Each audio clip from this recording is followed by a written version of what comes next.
Well, Elizabeth May, welcome again to The Elephant. Happy to be here. So we're in week two. It's Tuesday. Can you give us a sense of where the negotiations currently at? What stage are we in? It's a it, we shifted over the weekend. The negotiations continued through the weekend, but there was a break point where the first half of the piece of work was done by Saturday afternoon. And if I can explain to viewers, it's there's the first week is usually and was this time as well negotiators at the level of civil service, if you can know, so people who work in departments, who may be diplomats at their UN, wherever these countries draw their expert negotiators from, but they're generally unelected people, right? So at the midpoint, what happened was the work of what's been going on for 4 years since the Durban COP. That piece of work ended up in about 48 pages of text, none of which is agreed upon, but it's viewed by all the parties as acceptable and approved to form the basis of the negotiations this week, which take place at the level of ministers. So now we have elected people. Now, there are not enough elected people from every government to cover the multiple places where text is being negotiated, but it's not as much text as are there solutions here? Are there compromises? So at the point between Saturday and Sunday, the action shifted from those people who are senior diplomats to senior elected people under the leadership of the president of the COP. He's the Foreign Affairs Minister for France, Laurent Fabius, and he is now directing the process, very hands on directing the process.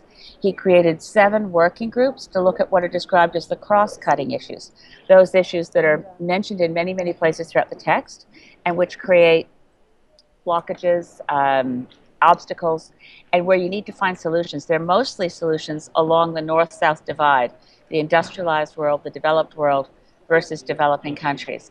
But they're quite different in character, and they're trying to find solutions. And so the nature of the discussions now, and I just left 2 so far today, Hmm. are looking at hearing from ministers about the current buzzword is where is our landing zone? Where are those places where we can get enough common interest that the co-facilitators for each one of these 7 groups can go back to the presidency and the Minister of Foreign Affairs for France, Laurent Fabius, and say, look, these were other compromise areas. We think we've got something here. That then goes into the hands of the president of COP, who plans to write a text, I suppose, all through the night tonight and produce something new for Wednesday. If he's an absolute genius and capable of pulling miracles out of just thin gruel, and then produce a text that everybody loves, we could wrap up very quickly. Chances are the text he produces will then be subject to another round of very intense negotiations. So the negotiations, I should say, are quite intense, but the atmosphere here is one of optimism that they will end up with a treaty. How did that compare to, say, Copenhagen at this stage? Well, Copenhagen, a lot depends on the president. So you ask a good question, Kevin. The president of the COP in Copenhagen was the prime minister of Denmark. He took over midway. He basically removed his environment minister, who'd been doing a good job, and replaced her with himself. And he did the world's worst job, the most arrogant, bad faith bargaining that was an insult to everyone there, particularly developing countries. So you ended up with Copenhagen was a disaster largely because of the host government. It created an atmosphere of complete lack of trust. The diplomatic niceties fell away, and you actually had countries sitting in a plenary saying out loud to the president of the COP, being the Prime Minister of Denmark, we've lost confidence in the presidency. We no longer trust that we're in a place of good faith bargaining. So it's This going was, a lot better than that. well, it was, yeah, well, so yes, night and day compared to that. Can you talk to me about what happened yesterday with Canada and agreeing to the 1.5 Yeah, target? that was actually Sunday night, and I mentioned that there were 7 issue groups. The one that was one of the ones that was meeting Sunday night is basically the one on what's our goal here. It's called the working group is actually called Ambition and Long Term Goals. It's the crux of the matter. At what point do we think we've done enough to avoid catastrophic climate change? And this is now being measured in terms of degrees of global average temperature compared to pre-industrial revolution levels. So ever since Copenhagen, the texts have referred to either 1.5 degrees or 2 degrees. People tend to, countries, media, have tended to focus on the 2 degrees as though anything below 2 degrees is somehow safe. The science has never said that. The science has said, you know, it's not, you know, we're in a danger zone now at slightly less than 1 degree. What happens if we go to 1.5 is dangerous. As one of the IPCC scientists put it to me this week, well, if you want to have a reasonable probability of avoiding losing the Greenland ice sheet and 6 to 8 meters of sea level rise, well, then really you're better off at 1.5. So this is a science-driven discussion. The problem is it's very hard to see in practical terms, how do we meet the 1.5?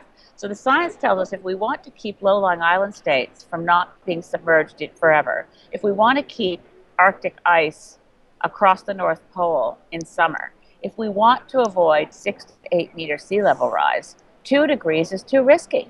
So Canada coming out for 1.5 was fantastic. And in the same statement, in the negotiations on long-term goals, Environment and Climate Change Minister Catherine McKenna also said that Canada wants a legally binding treaty, that we want to see that treaty include protection for Indigenous rights, that we want to see protection for human rights, and that we were pushing for an ambitious treaty. These were good words from Canada, but certainly the 1.5 degree goal is something that's now shared by a larger number of countries. The European Union has always been there.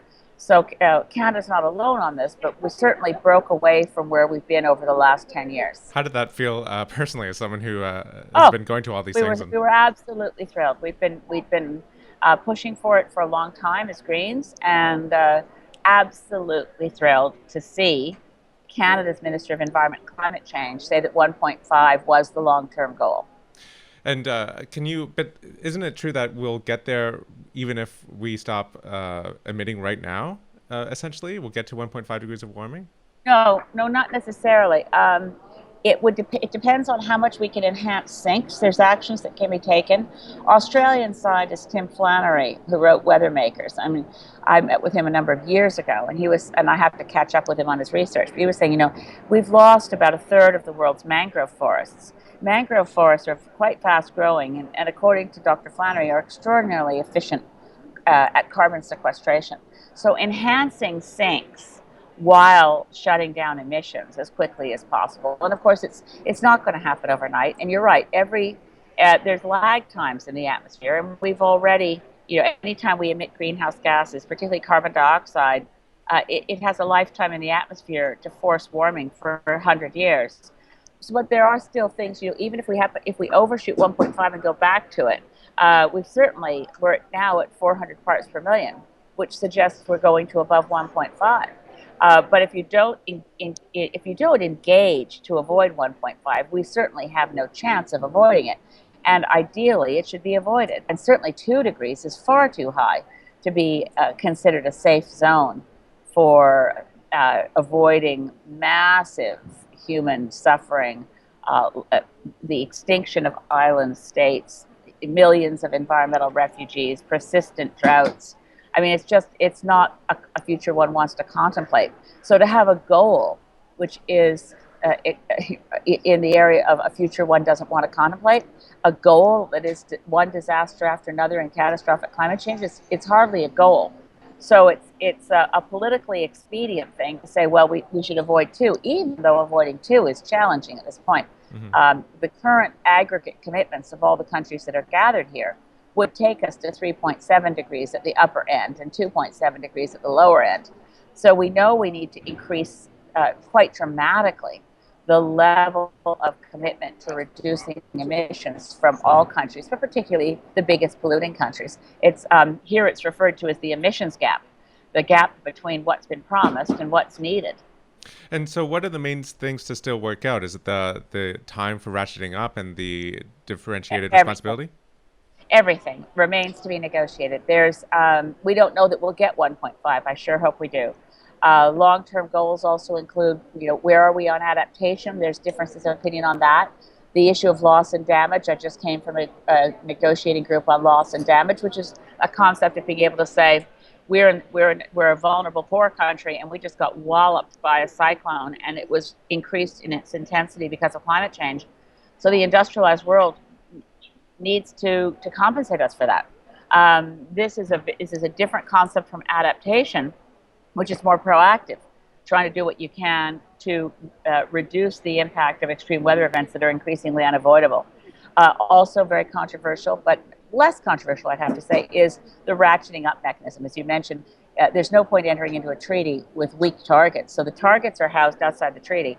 The goal here is to have frequent review and ratcheting up. And the first review, if the best of the current concepts is adopted, would be before 2020 to push countries that made commitments to achieve reductions by 2020 to improve that, to actually reach them.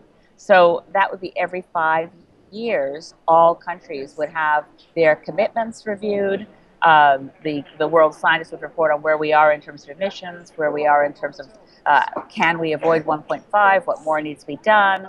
So all of that would be every 5 year review to ratchet everything up. So are you optimistic at this point that we'll get a deal? I'm cautiously optimistic. I mean, we'll get a deal, and that could be a source of pessimism. If we get the worst deal, we have something that isn't worth the paper it's written on. And that would be a very bad outcome, because this is our last crack at a treaty. To get a really good deal, I'm cautiously optimistic. A lot rests on Laurent Fabius as president of COP, on his team, and on the willingness of countries like Canada, the US, to be flexible. India, to be flexible. India is still a barrier here. It needs to be flexible. The US particularly needs to be more flexible. The fact that the US and China have achieved their own bilateral deal within recent years is a very good sign. So there's more relationships and more ways that people are talking to each other than there used to be. But we're down to the wire. It's I'd say cautiously optimistic.